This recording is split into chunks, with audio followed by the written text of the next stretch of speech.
എല്ലാവർക്കും നമ്മുടെ ചാനലിലേക്ക് സ്വാഗതം. 1001 രാത്രികളിലെ 19ാമത്തെ കഥയുടെ 4ാം ഭാഗമാണ് ഇന്ന് നിങ്ങൾ കേൾക്കാൻ പോകുന്നത്. കഥ നൂറുദ്ദീനും ഷംസുദ്ദീനും. കെയ്റോയിലെ മന്ത്രി ഷംസുദ്ദീൻ്റെ മകളെ വിവാഹം ചെയ്തിരിക്കുന്നത് തൻ്റെ സഹോദരൻ നൂറുദ്ദീൻ്റെ മകൻ ഹസൻ ബദറുദ്ദീൻ ആണെന്ന് ഷംസുദ്ദീൻ മനസ്സിലാക്കി. ബദറുദ്ദീൻ്റെ കത്ത് മനസ്സിരുത്തി വായിച്ച ഷംസുദ്ദീൻ തൻ്റെയും സഹോദരൻ്റെയും വിവാഹം നടന്നത് ഒരേ ദിവസമാണെന്നും ഒരേ ദിവസം തന്നെ രണ്ടുപേർക്കും കുട്ടികൾ ജനിച്ചെന്നും മനസ്സിലാക്കി. ആ കത്തുമായി സുൽത്താനെ മുഖം കാണിച്ചു. സംഭവ പരമ്പരകളുടെ പരിണാമം അത്ഭുതകരം തന്നെയെന്ന് സുൽത്താൻ സമ്മതിച്ചു. അതെല്ലാം രേഖപ്പെടുത്തി തൻ്റെ ഗ്രന്ഥപുരയിൽ സൂക്ഷിക്കുകയും ചെയ്തു. മകളുടെ സമീപമെത്തിയ മന്ത്രി ഹസനെ കാത്തിരുന്ന് വളരെ നേരമായിട്ടും മരുമകനെ കാണാഞ്ഞ് ഉത്കണ്ഠാകുലനായി. കഥ ഇത്രയുമായപ്പോഴേക്കും നേരം പുലരുന്നത് കണ്ട് ഷഹറാസാദ് കഥ പറച്ചിൽ നിർത്തി. അടുത്ത രാത്രി സമാഗതമായപ്പോൾ അവർ കഥ തുടർന്നു. തൻ്റെ മരുമകൻ അപ്രത്യക്ഷനായെന്ന് മന്ത്രി ഷംസുദ്ദീൻ മനസ്സിലാക്കി. എന്നെങ്കിലും അയാൾ തിരിച്ചു വരുമ്പോൾ കാര്യങ്ങളുടെ നിജസ്ഥിതി മനസ്സിലാക്കണം. വിവാഹ രാത്രിയിലെ സംഭവങ്ങൾ അയാളോട് ചോദിച്ചറിയണം. മണിയറയിലുള്ള എല്ലാ വസ്തുക്കളുടെയും പട്ടിക തയ്യാറാക്കി വയ്ക്കുന്നത് പ്രയോജനകരമായിരിക്കുമെന്ന് അദ്ദേഹം ചിന്തിച്ചു. ഒരു കടലാസ് എടുത്ത് ഓരോന്നിൻ്റെയും വിവരണം തയ്യാറാക്കി. ഇന്ന വസ്തു ഇന്ന സ്ഥാനത്താണിരിക്കുന്നത്, കർട്ടൻ്റെ നിറം ഇന്നതായിരുന്നു എന്നെല്ലാം എഴുതി മകളെ വായിച്ച് കേൾപ്പിച്ചിട്ട് പെട്ടിയിൽ പൂട്ടിവച്ചു. ഹസൻ്റെ തലപ്പാവും കുപ്പായവും കാലുറയും പണസഞ്ചിയും നഷ്ടപ്പെടാതെ സൂക്ഷിക്കാൻ ഏർപ്പാട് ചെയ്തു. മന്ത്രികുമാരി വിചാരിച്ചിരുന്നത് പോലെ തന്നെ കല്യാണ രാത്രി തന്നെ അവൾ ഗർഭവതിയായി. 9 മാസം കഴിഞ്ഞപ്പോൾ ഒരു പുത്രനെ പ്രസവിച്ചു. അച്ഛൻ്റെ തനിച്ഛായ, പൂർണ്ണചന്ദ്രനെ വെല്ലുന്ന ദേഹകാന്തി. അതുകൊണ്ട് തന്നെ ആ കുട്ടിക്ക് അസുലഭ സൗഭഗം എന്നർത്ഥമുള്ള അജിബ് എന്ന് പേരിട്ടു. അജിബിന് 7 വയസ്സ് കഴിഞ്ഞപ്പോൾ മുത്തച്ഛൻ അവനെ പ്രശസ്തമായൊരു വിദ്യാലയത്തിൽ ചേർത്തു. ദിവസേന സ്കൂളിൽ കൊണ്ടുപോകാൻ സെയ്ദ് എന്ന ഷഡ്ഡനെ ചുമതലപ്പെടുത്തി. 5 വർഷം പഠിച്ചപ്പോഴേക്കും കുട്ടി മഹാകുറുമ്പനും ആക്രമകാരിയുമായി തീർന്നു.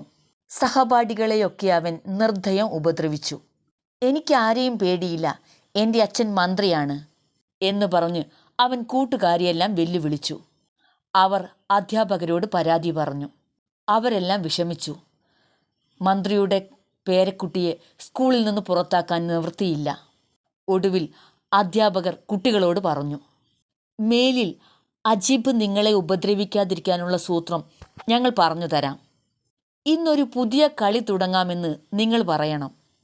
അച്ഛനമ്മമാരുടെ പേരുകൾ പറയാൻ കഴിയുന്നവരെ മാത്രമേ അതിൽ ചേർക്കുകയുള്ളൂ എന്ന് നിങ്ങൾ നിബന്ധന വയ്ക്കണം. പിറ്റേ ദിവസം കുട്ടികൾ കളിക്കാൻ ഒത്തുചേർന്നപ്പോൾ ഒരു കുട്ടി പറഞ്ഞു, നമുക്കിന്നൊരു പുതിയ കളി വേണം. കൂട്ടുകാർ അത് സമ്മതിച്ചു. ഉടനെ മറ്റൊരു ബാലൻ, എന്നാൽ ഓരോരുത്തരായി അച്ഛൻ്റെയും അമ്മയുടെയും പേര് പറയട്ടെ.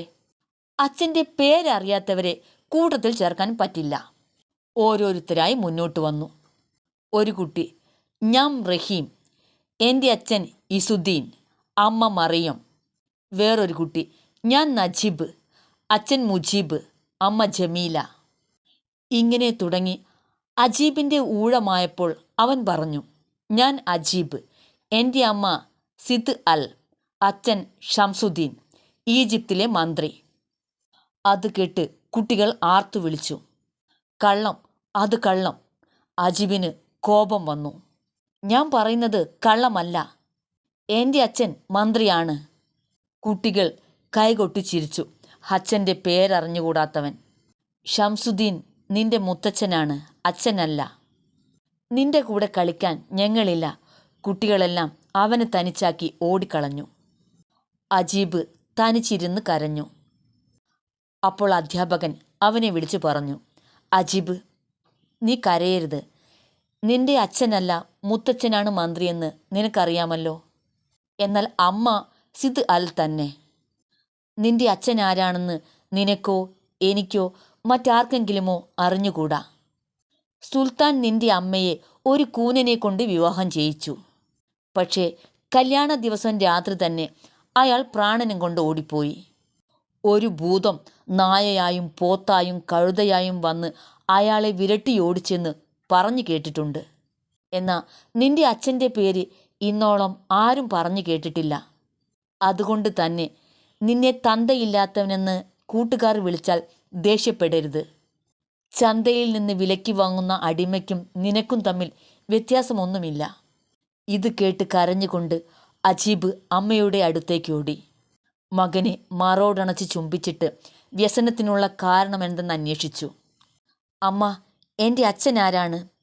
അജീബ് ചോദിച്ചു. ചോദ്യം കേട്ട് അമ്പരന്ന അമ്മ പറഞ്ഞു, നീ മന്ത്രിയുടെ മോനല്ലേ, ഇപ്പോൾ ചോദിക്കാൻ കാരണമെന്ത്? അല്ല, അമ്മയുടെ അച്ഛനാണ് മന്ത്രി, എൻ്റെ അച്ഛനല്ല. സത്യം പറഞ്ഞില്ലെങ്കിൽ ഞാൻ കഠാര കൊണ്ട് തന്നെത്താൻ കുത്തിച്ചാവും. കൂട്ടുകാർ കളിയാക്കിയെന്ന് അജീബ് അമ്മയോട് പറഞ്ഞു. കേവലം ഒരു ദിവസം മാത്രം തന്നോടൊത്ത് കഴിഞ്ഞ ഹസനെയോർത്ത് ആ അമ്മ വിതുമ്പി. അമ്മയുടെ ദുഃഖം കണ്ട് മകനും കരച്ചിൽ വന്നു. മകളും പേരക്കുട്ടിയും കരയുന്നത് കേട്ട് ഓടി വന്ന ഷംസുദ്ദീൻ്റെ മനസ്സിൽ സഹോദരൻ്റെ സ്മരണകൾ തികട്ടി വന്നു. അദ്ദേഹത്തിനും കരച്ചിലടക്കാൻ കഴിഞ്ഞില്ല. ഇനി എന്ത് ചെയ്യേണ്ടു എന്നറിയാതെ മന്ത്രി സുൽത്താനെ സമീപിച്ചു. ഉടനെ മരുമകനെ അന്വേഷിച്ച് ബസ്രയിലേക്ക് പോകാൻ സുൽത്താൻ ഷംസുദ്ദീന് അനുമതി നൽകി. സുൽത്താൻ്റെ മഹാമനസ്കതയ്ക്കും ദയാവായ്പിനും പലതവണ നന്ദി പറഞ്ഞ് മന്ത്രി വിടവാങ്ങി. ഒട്ടും വൈകാതെ മകളും പേരക്കുട്ടിയുമൊത്ത് യാത്ര തിരിച്ചു. ആദ്യം ദമാസ്കസിലേക്കാണ് പോയത്. അവിടെ ഹസാബ എന്ന സമതലത്തിൽ കൂടാരമടിച്ച് 2 ദിവസം വിശ്രമിച്ചു. അതിനിടെ മന്ത്രിയുടെ സംഘത്തിലുള്ളവർ പ്രസിദ്ധമായ സ്നാനഘട്ടത്തിൽ കുളിക്കുകയും സ്ഥലത്തെ പുരാതനമായ ദേവാലയത്തിൽ ചെന്ന് പ്രാർത്ഥിക്കുകയും ചെയ്തു. ഈ സമയം അജീബ് പട്ടണത്തിലെ കാഴ്ചകൾ കാണാനിറങ്ങി. സുന്ദരനായ യജമാനനെ ആരും സമീപിക്കരുതെന്ന മുൻകരുതലോടെ ഷഡൻ സെയ്ദ് ഒരു വലിയ ചാട്ടയുമായി ഏതാനും അടി പിന്നിൽ നടന്നു. ദമാസ്കസ് നഗരവാസികളുടെ വികൃതികളെക്കുറിച്ച് അയാൾ ധാരാളം കേട്ടിട്ടുണ്ട്. അതുകൊണ്ട് തന്നെ ആ മുൻകരുതൽ വെറുതെയായില്ല. അജീബിൻ്റെ സൗന്ദര്യം കണ്ട് ആസ്വദിക്കാൻ വീട്ടിലും പീടികയിലും ഇരുന്നവർ തെരുവിലിറങ്ങി. ചിലർ അവരുടെ പിന്നാലെ കൂടി. മറ്റു ചിലർ ഓടി മുന്നിൽ ചെന്ന് നിന്ന് കൺകുളിർക്കെ കണ്ടു. ഇപ്രകാരം വലിയൊരു ജനസഞ്ചയത്തെ ആകർഷിച്ചുകൊണ്ട് മുന്നോട്ടു നീങ്ങിയ അജീബും സംഘവും ഒരു പലഹാരക്കടയുടെ സമീപമെത്തി. വിധിയുടെ ഒരു തമാശ നോക്കണേ. അജീബിൻ്റെ അച്ഛൻ ഹസൻ്റെ വകയാണ് ആ കട. ഉടമസ്ഥൻ മരിച്ചപ്പോൾ വളർത്തുപുത്രനായ ഹസൻ അതിൻ്റെ ഉടമയായി തീർന്നു. മാതളത്തിൻ്റെ സത്തും പഞ്ചസാരയും ചേർത്ത വിശിഷ്ടമായൊരു പലഹാരം ഹസൻ അന്നുണ്ടാക്കിയിരുന്നു. കടയ്ക്ക് മുന്നിൽ നിൽക്കുന്ന അപരിചിതരെ ഹസൻ കണ്ടു. അജീബിൻ്റെ അസാധാരണ സൗന്ദര്യം ഹസനെ ആകർഷിച്ചു. ആ ബാലനോട് എന്തെന്നില്ലാത്ത വാത്സല്യം തോന്നി. ഹസൻ പറഞ്ഞു, കുഞ്ഞെ, എൻ്റെ കടയിലേക്ക് സ്വാഗതം. ഇന്ന് ഞാൻ ഉണ്ടാക്കിയ പലഹാരം അല്പമൊന്ന് രുചിച്ചു നോക്കൂ. പിതാവിൻ്റെ വാക്കുകൾ അജീബിന് ഹൃദ്യമായി തോന്നി. അജീബ് അടിമയോട് പറഞ്ഞു, ഈ കടയുടമസ്ഥൻ പാവമാണെന്ന് തോന്നുന്നു. അയാളുടെ മകൻ ഒരുപക്ഷെ അന്യനാട്ടിലായിരിക്കും.